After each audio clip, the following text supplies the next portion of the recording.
नमस्कार. बऱ्याच दिवसापासून आपण एखाद्या गोष्टीवरती सतत कार्य करत असू आणि ती गोष्ट जर साध्य होणार असेल, तर मनाला जो काही आनंद होतो, तो निराळाच. पण तो आनंद आपण इतरांना सांगू शकत नाही, कारण त्या आनंदाचं इतरांना काही पडलेलं नसतं. त्यावेळी मनाची जी अवस्था होते किंवा मनामध्ये जो आनंद आणि आपणच आपल्या मनाशी जे बोलत असतो, ती भावना म्हणजे फक्त स्वतःच स्वतःला मिळालेलं सुख.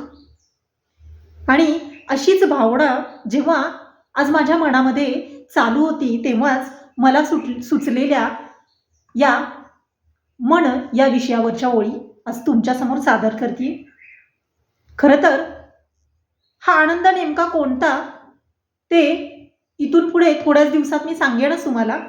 पण तरीही या आनंदाच्या क्षणी मनाची जी काही अवस्था झालेली आहे, त्या अवस्थेचं वर्णन किंवा मनाशी जो काही संवाद साधला जातो, तो साधताना जे काही शब्द मला सुचले ते आज मी तुमच्यासमोर सादर करते.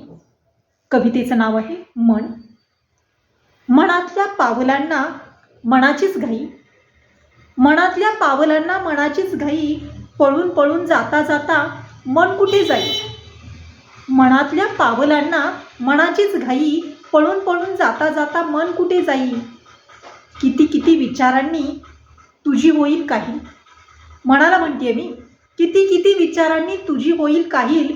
विचारांनी थकलं आता झोप कधी येईल. मन जेव्हा हळवं होतं रडू येईल तुला. मन जेव्हा हळवं होतं रडू येईल तुला. आनंदाच्या क्षणांनी नाचशील कसा सांग मला. हे मी मनालाच म्हणतेय. मन जेव्हा हळवं होतं रडू येईल तुला.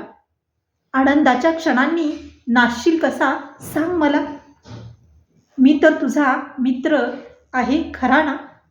मी तर तुझा मित्र आहे खरा ना. तुझ्यातल्या भावना सांगशील मला ना. मी तर तुझा मित्र आहे खरा ना.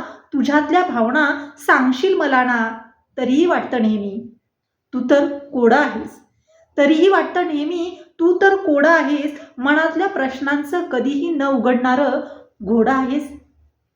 तरीही वाटतं मला तू तर कोडा आहेस. मनातल्या प्रश्नांचं कधीही न उघडणारं घोडा आहेस.